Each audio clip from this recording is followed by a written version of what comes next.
Gen Z medical students are bored.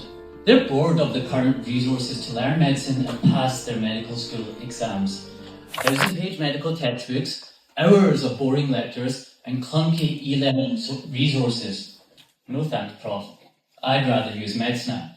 MedSnapp is an revolutionary edtech platform which combines medical education with gamification and community. Imagine studying for your medical school exams whilst assessing, diagnosing and treating virtual patients through in-game currency and medical inventory, all whilst competing against your classmates to earn top place on the daily leaderboard. Duolingo combined with Clash of Clans, but for medicine. Sounds pretty cool, right? My name's Haseeb Hamid, and I'm the founder of MedSnapp, and a doctor with extensive experience of teaching medical students. We launched into open beta just 1 week ago and already have 3 figures in users and are already generating revenue. So audience, it's time to end the long-fought student battle between recreation and education. Let's allow students to learn and play at the same time with MedSnapp. Thank you.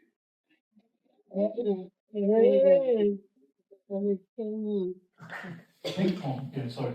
Thank you. Do you have any questions? One here. 2 pays for it? Is it the student? So at the moment, we're B2C. I've already spoke to quite a few medical schools, so the long-term plan is B2B. In terms of actual revenue, so subscriptions is one thing. We want medical schools to pay for that ideally.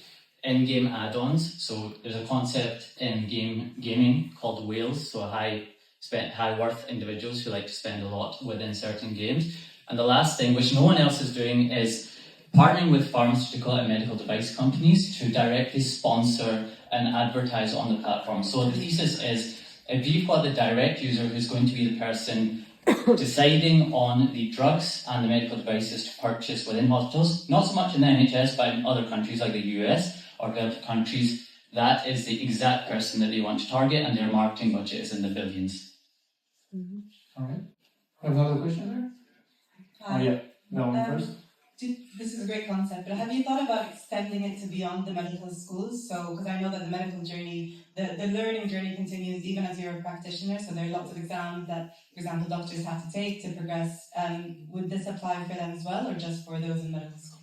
Great question. So, in terms of the 10-year vision, we're starting with medical school and medical students because I'm a doctor, that makes most sense. But, for example, one of our largest US competitors has already done this. We've expanded horizontally into other undergraduate healthcare disciplines, nursing, physician, associate courses, physiotherapy, for example. And in long term, what we want to do is expand vertically. So to continue that lifetime value, partnering with healthcare institutions into more specialist training along all the healthcare disciplines. So that is the large market that we want to target, and that's the long-term vision. Yes, first. Yeah. I was going to ask about one of those aspects, but I'd love to know more about if you're just looking at medical school and then vertically, what's the size of the market? What's the actual market opportunity for an investor? If you're saying I'm only going for medical students and then medical CPD going forward, I'm not going horizontally, what's the actual opportunity there? So we are going horizontally, so that's the first point. The second point is, to give you context, US healthcare is worth $5 trillion. That's not billion, that's 5 trillion. That's US only. So a very large portion of that is medical education. So whether that's exams, postgraduate exams, whether that's ongoing training, that is the market that we're targeting. Multiple trillions, not billions.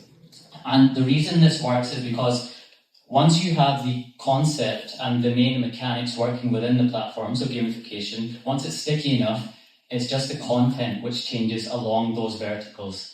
So that's why it's such an exciting opportunity. Amazing. One last question here.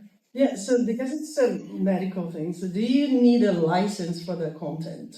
And then how do you know that, how do you guarantee the quality of the content inside that's relevant to? Sure, great question. So in terms of undergraduate level, no you don't, because there's medical students, for example, creating these platforms already.